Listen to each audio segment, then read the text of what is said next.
This is Stephanie. And this is Brian. Welcome to the final episode of Season 1 of our podcast, The Making and the Remaking of a Codependent Mind. So far in this podcast series, we've been focusing on the making part of the codependent mind. We've explored how most of your maladaptive behaviors, codependent behavior, started with a childhood friendship with a boy we called G, then continued to deepen from there, given that the effects of that experience remained unhealed, improperly or insufficiently analyzed. Mm-hmm. Right. And that was the traumatic relationship where I developed this overarching codependent behaviors that we talked about throughout this whole series. In order to survive. To survive, yeah. And manage that. And also, I didn't develop personal agency, like we talked about, and went through life feeling largely powerless in almost every area of my life. The trauma was imprinted on me in several ways, causing unconscious triggers, the largest of which we discovered was shame. This all made it super difficult to form healthy, intimate connections with other people, and it left me vulnerable to abusive, narcissistic people again and again. And as we've also mentioned several times in this podcast, I wasn't able to develop a mature, healthy emotional architecture throughout all this either. Obviously, the phrase emotional architecture is a metaphor. It's not like a technical term in any way. And we're going to kind of explore that metaphor in this episode. Right.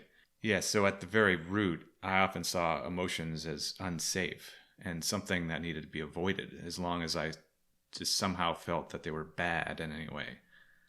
That's what we're going to explore in this final episode of Season 1.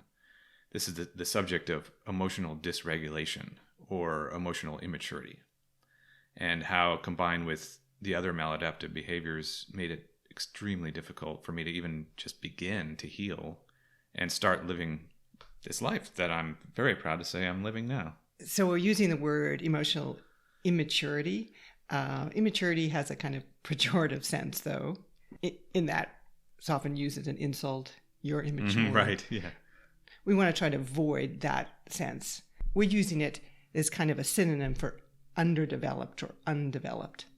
Yeah, kind of like as something matures, just, a human being starts off small and matures through life. And plants mature or they don't. And it's this process, kind of almost biological process of development, maturation. Yeah. It's not a personality trait. It's not meant to be taken personally. Yeah, like you're so immature. Right. And so another phrase that we could use is emotional intelligence, which is a term that I think was coined in the 90s. And it addresses the idea that some people are better able to use their emotions and manage their emotions to successfully navigate their world, social situations, professional situations, interpersonal relationships. We've talked about a couple times through this podcast how emotions evolved to give us information about our world and the ability to understand what you're feeling and to kind of name it or classify it and then act on it. That's kind of under the rubric of emotional intelligence, emotional maturity, having a developed emotional structure. Yeah, and so for me, this process of learning what my emotions just were, how to name them and feel them, was interrupted at a very early age because of that friendship with G that we talked about. Because of the abuse and the trauma. Yeah. And then because of this, I never really learned how to identify what my emotions were to begin with and then what to do with them from there. So this amounted to this emotional immaturity. So one challenge with not being able to identify your emotions or not learning what to do with them, how to use them, what information they're giving you, is that you aren't able to feel and process your emotions real time. So we would see someone who we might understand is emotionally intelligent or emotionally mature. We would see them being able to experience their emotions real time, including the initial feelings, kind of thoughts that come up with those feelings, the physical sensations of the emotions, and then the resulting behaviors. So when someone's able to do that, feel the emotions real time, they're able to respond real time as well. Yeah. Including making decisions in the moment based on those emotions and then dealing with the consequences of those actions. They're not always going to be perfect choices, but the point is you're doing it as it happens. Right. And you're doing it with a lot of more information about the situation. Yeah, you're not having to reconstruct it. So for me, I avoided feeling my emotions real time. Instead, I would mostly just feel fear or shame. Or shut down altogether. Yeah, or just completely freeze. But this fear and shame would attach itself to those emotions that I was experiencing. But instead of actually feeling those emotions, I'd have to try to process it later because the fear and the shame was too much to deal with. So if you were starting to feel angry because someone was attacking you, the fear or the shame would overwhelm that. And then you never got the information about the anger. Oh, this person's attacking me. I need to respond. Right. So I would have to go back and do this kind of post hoc thinking, which often amounted to justifying situations or rationalizing about kind of looking at things as something that happened to me, at which point the actual relevant emotions have already been avoided. They've been warped in some way. And then my memories got distorted. And then, I'm processing the wrong information. And then because of this avoidance of real-time processing of my emotions, I wasn't able to be fully present for other people in an effective way either. So what would be maybe one example of that phenomena? Well, so empathy, so my empathy was already something of a trauma trigger because of this experiences with G and how I saw him treat other people. But this empathy also became clouded because my attention was just often consumed with this misdirected emotional avoidance techniques. Yeah, so to relate it to an example of during the G days, I would see him abusing another person like we talked about. We gave a couple stories of those. I'd feel the empathy coming on. Obviously, I feel awful for the person, but I didn't feel safe doing anything about it. I mean, not even reacting to the other person. So the fear, that's where the fear would come in. Yeah, so this fear would come in. And then also shame would immediately follow because I didn't do anything. And then, so I got used to feeling fear and shame in response to things like anger or empathy because I didn't feel as though I could actually express those feelings. So instead, I had to figure out some other way of just dealing with the fear and shame I felt as opposed to the anger or the empathy. And so that's where this dysregulation comes into play that we're talking about. So it's emotional dysregulation techniques. So what wound up happening is when these feelings came up, it became this automatic thing where I would just sense that a bad feeling was coming on. That's kind of how I would interpret it, like a good or a bad feeling. And a bad feeling would be one that I somehow knew I couldn't react to. So my powerlessness was growing alongside all of this. And I'm afraid of these bad feelings. It doesn't matter what they are, anger, sadness, whatever. I just need to not feel that because I don't feel like I can do anything really about it when it comes up. So I'm just going to try to figure out ways to avoid feeling it. And then when it came to chasing good feelings, so, because it was good and bad feelings, I was also pretty ignorant when it came to the good feelings too. It was kind of just chasing momentary pleasure or something. But a lot of times I was chasing just not feeling bad. I was just trying to avoid feeling bad most of the time. So I had a hard time really distinguishing what a good feeling was. So like when we were talking about the dopamine releases being a good feeling. The dopamine releases that would happen when you would stop being abused. Yeah. You would go through this cycle of abuse and then that would stop and then you would feel quote unquote good. Yeah. And so it wasn't a habit for me because I didn't develop emotional maturity. It wasn't a habit for me to go, oh, I'm feeling good. Why am I feeling good? Like a super simple question that for people that developed emotional maturity, it's just automatic. But for me, it was automatic to avoid. It was automatic to be ignorant of my feelings. So Aristotle, if I can bring up Aristotle, Sure. who has a philosophy of emotions, and he kind of rejects the good and bad distinction and talks about emotions as either being pleasurable or painful. And this this feeds into the idea that emotions are useful and that they evolved for reasons. I mean, Aristotle was obviously before theories of evolution, but they evolved in part to give us information about the world. Mm-hmm. The painful ones are as important, as we talked about in previous episodes, as the pleasurable ones. Yeah. The painful ones are expressing something about your situation and expressing something about the world. Yeah, so for me, painful was what I saw as the bad emotions, the ones I had to avoid. So these were particularly difficult for me to deal with, these painful emotions. So in my reading, I came across this term, emotional dysregulation, which captures my experience pretty well. It's described as an inability to manage the intensity and duration of negative or painful emotions, such as fear, sadness, anger. These emotions can be painful to the extent that they're difficult to deal with and recover from without emotional maturity. Or if you have this sense of powerlessness, which that too goes along probably with emotional immaturity. And as we've discussed with several other topics here, people aren't born with personal agency and they're not born with emotional maturity. And emotional regulation, knowing how to regulate their emotions. Right. So to bring up babies again, yeah, babies and toddlers are notorious for not being able to regulate or manage their emotions, which is fine. And then, if you've had children or you've been around children of that age, you see them develop or mature and be able to soothe themselves. Yeah. Learn how to express their anger in socially acceptable ways, without like having a meltdown in the middle of a supermarket, say. Yeah. Or just laying there sobbing on the floor or something. Right.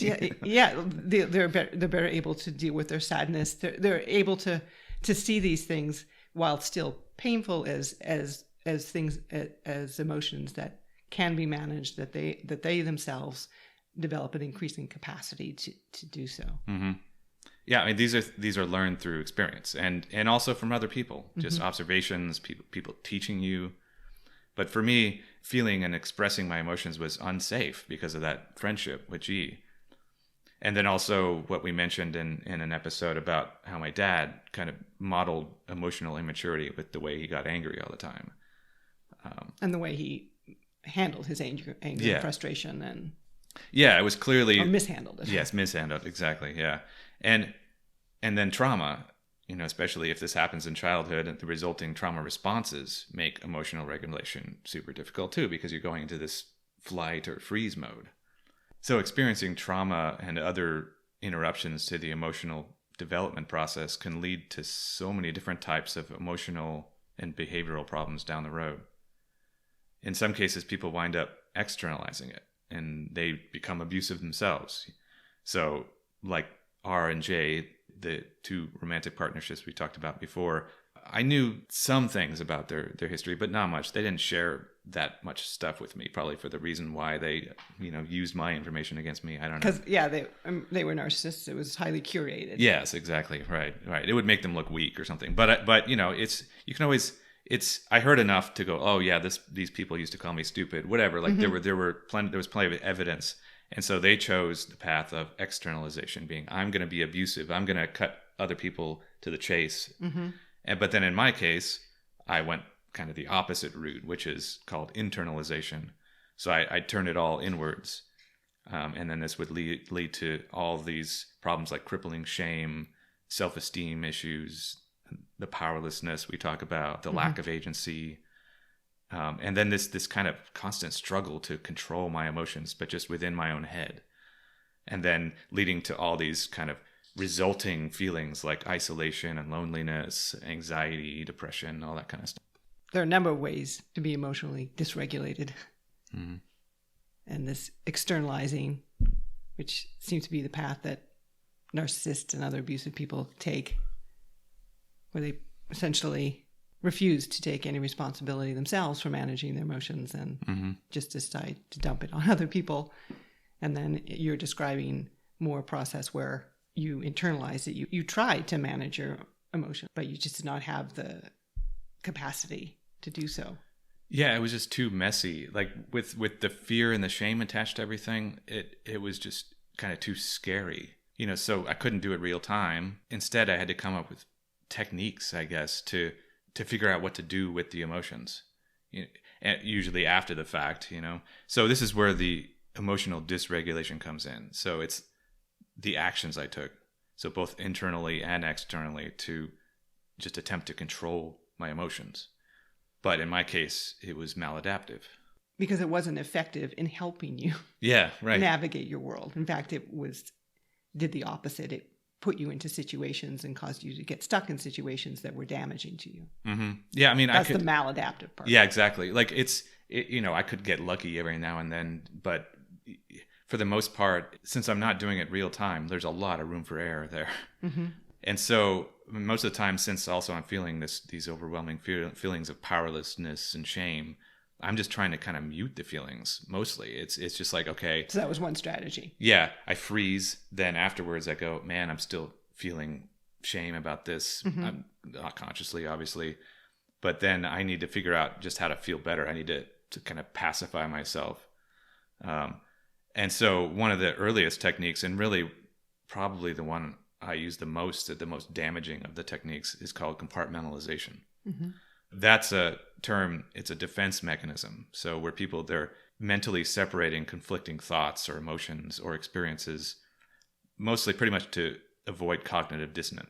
So we've mentioned that term a couple times before, cognitive dissonance. It's the idea of conflicting thoughts or feelings. And this idea of conflicting thoughts or feelings can be especially difficult for someone like me, who felt largely powerless across the board. Because how are you supposed to resolve conflicting feelings if you're powerless? Yeah, exactly. And it's very uncomfortable. That's why the word dissonance mm-hmm. is very uncomfortable emotionally, kind of psychologically, to try and hold to conflicting ideas or thoughts at once. And so it has to be resolved. And if you cannot resolve it, you're just in this permanent state of... It's like existential crisis, mm-hmm. sort of, Mm-hmm. And then sometimes it would get so extreme that it would result in this thing that's called flooding, where it's kind of, I have this emotional panic, and then I just shut down back to the freeze again. Mm-hmm. But overwhelmed. Yeah, just completely overwhelmed with, this doesn't compute. And like so many other emotional regulation techniques, compartmentalization isn't necessarily a maladaptive always. Everyone uses it to some extent. Sometimes we need to set aside some feelings temporarily because we have to focus our attention on something more urgent, in the moment. There's just a lot of things on our mind, and sometimes we have to separate them. It can be a really useful technique for staying calm and collected. So where it becomes maladaptive, though, is when it becomes kind of this go-to technique for just avoiding like wholesale unsafe emotions, which was the case for me. For me, it became a habit, just like the rest of all the other maladaptive behaviors we've talked about. It was one of the earliest causes of my not being able to feel and respond to my emotions real time, I think. Like most of the behaviors I formed during the days of G, though, compartmentalization was actually a useful tool I used to survive, just like the codependency. I felt safe at home with my family. So once I wasn't in the presence of G and was at home, I would be able to just set aside those overwhelming feelings of fear and shame and everything so that I could experience the safety and love that I felt at home. It gave me an opportunity to develop the good parts of my personality alongside these maladaptive parts. But it was also the birth of what I eventually came to see as this kind of Jekyll and Hyde effect, and this kind of fragmenting effect. Anytime my trauma or shame was triggered and I was sent into this flight or freeze mode, my maladaptive behaviors would automatically kick in and take over just to keep me safe. Just like they did during the days of G. Like, oh no, here comes that old familiar bad feeling again. I know what to do when that happens. Just think of something else. That, or I employ any number of these very effective techniques I taught myself in the Codependency toolbox. They're done. So when you were a child and experiencing this abuse, but also had somewhat of a safe haven in your family, you really only had two compartments. Mm-hmm. So it's kind of, often compartmentalization is talked about in terms of work, your work life and your family life. So that's what you kind of had. You had like your work life. Yeah. And then you had to you shut off, and then family life. And the two didn't speak to each other at all. And as you're saying, compartmentalization is something many of us do, especially along the lines of that work-life split. In fact, we're watching the show Severance. Yeah. That is precisely about that work-life split. And it explores actually what happens when compartmentalization is taken too far. Mm-hmm. So ideally, it should be a temporary solution. So Yeah. if you have an overwhelming, stressful job, we can think of, say, people in the last few years who worked in the medical profession trying to deal with the COVID pandemic. Yeah. Just like terribly stressful days, and they would have to find a way to shut that off when they went home to their families. Mm-hmm. And they would have to find a way not to think about their family life, and if their families are safe while they're at work, focusing on this kind of critical. Yeah, or somebody that does something that's important work. life-threatening or something like that. But that's not sustainable. Yeah, right. Or it shouldn't be sustainable. I mean, ultimately you either have to okay, if your work life is so bad, you need to find a way out. Yeah. I mean, that's what's happening. And similarly, if your family life is so bad, if your intimate relationships are so bad, you need not to deal with that by compartmentalizing it. You need to deal with it Yes. directly. Yes. But to go back to your story again, when you're a childhood, you're just dealing with two compartments: this abusive friendship and then your home life. Yeah, it wasn't all that complicated yet, but the older I got, the more compartments kept getting added. So the more I had to deal with, my brain started getting just noisier and noisier, and I just kind of be jumping between these compartments. And then each time I did, I'd just find, there's like some kind of emotional landmine in there, like ready to explode. So I had to, no, I can't go in there. So these compartments would come up with other negative experiences, negative relationships, sometimes abusive relationships, or or triggered by triggered, just trauma. Yeah, triggered situations in which you were triggered. Yeah, and then some of these were very close to the surface, and then I would have to do like this thing we talked about in the last episode, this shame venting. Pressure would build up so much that I'd have to kind of temporarily diffuse it, like as if I was like diffusing a landmine, but really I was just putting it somewhere else. I'm just kind of moving it around to another compartment. Right. So your emotional architecture is getting increasingly chaotic. So this buildup of compartmentalization and avoiding my emotions wound up leading to some pretty long-term severe effects, like emotional suppression, and I think even in some cases repression. I became very practiced at avoiding feeling some of these emotions, like anger, to where it almost seemed as though I couldn't even feel it. Although looking back, you said in the previous episode, you realized really that you were kind of angry all the time. Yeah, right. When you were especially in these abusive relationships. Yeah, it's just I could never name it. I didn't sit there and name it and feel it. Like we said, since I was immature, I was just kind of feeling it inside, and this resentment that we talked about. That's where my anger went. So I developed techniques to avoid these emotions and then turn them inward into something else. So anger was unsafe for me, I thought. It was unsafe to act on, and it was also a source of shame if I let myself feel it for any length of time, like even a short amount of time. And what about the good or pleasurable emotions? Yeah, I mean, there was often times where I didn't really allow myself to fully feel pleasurable emotions either, because I kind of felt this powerlessness kind of gave me this fear of some sort of bad thing lurking around the corner. But especially if my body felt that there was an abusive presence in my life, it was inevitably going to happen at some point. So I couldn't sink into good pleasurable feelings. Because your own feelings were always a source of fear. If other people saw that as a challenge to them, you would get abused for those feelings. And so what happened here is, since I kind of had this general anxiety like all the time when I was anywhere in the vicinity of an abusive relationship, it took away my ability to see life in a big picture sort of way. Looking at my life in a big picture sort of way would require knocking down the walls of the compartments. And as we said, there's landmines in all these compartments. I've set these aside for a reason. Because I don't know how to deal with the emotions that are in there. So now compartmentalization, which started when you were a child, just trying to separate yourself, to protect a certain part of your life, your family life, from this other part of your life, this traumatic part of your life. Now this ability to set things aside or disassociate from parts of yourself or parts of your life is now full on maladaptive. Yeah.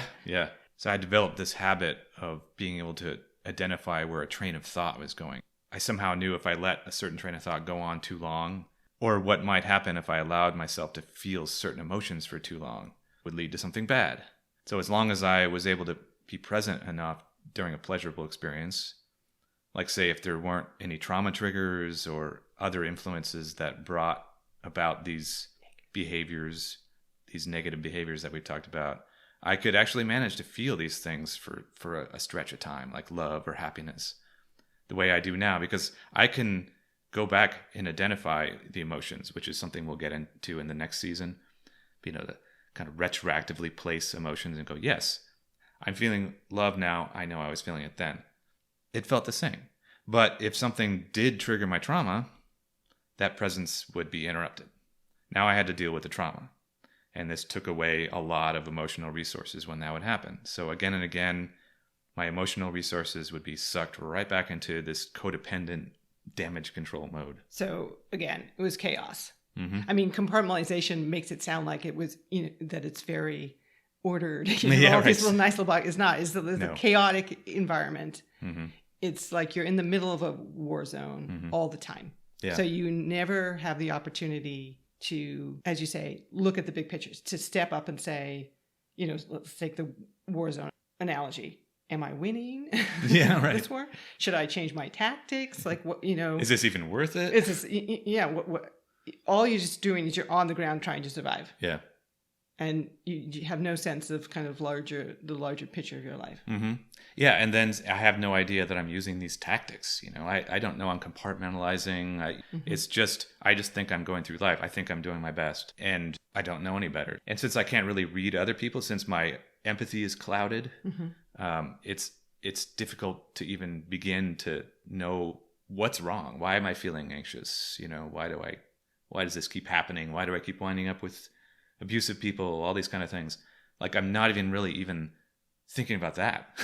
Right. I'm not even asking these questions. That's in a compartment way down in some hallway that you rarely go down. Yeah, just asking questions about my life. Yeah, asking questions about even a small piece of my life, because it may lead to a compartment that I don't know how to deal with.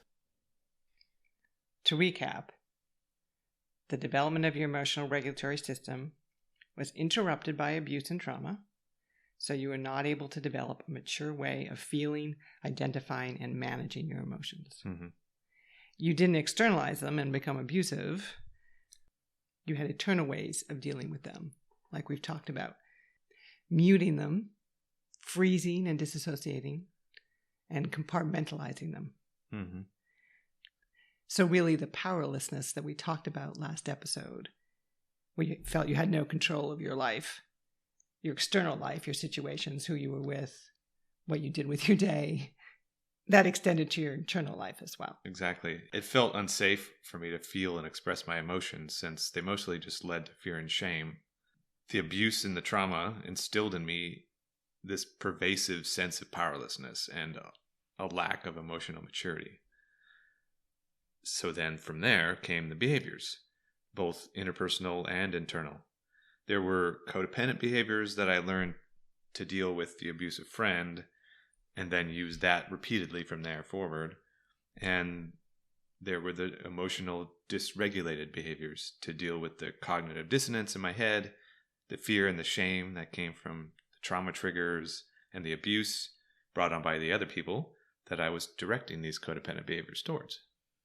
It was like this closed system, this trauma loop. Right. Right. The powerless and the shame would lead to certain behaviors that wound up only just causing more shame and a deeper sense of powerlessness. With the lack of emotional maturity, I had no way of figuring out what was happening to me, let alone why. I couldn't actually get any information from my emotions. I was flying blind. How does someone break free of this cycle? How did you break free of this cycle? Well, that's complicated, and that's going to be the focus of our second season. That's right. And we hope you join us for not just the next episode, but the next season. You can find us on social media by searching A Codependent Mind on Instagram and Facebook. And if you're enjoying this podcast, we would appreciate a like or review on any platform on which you listen.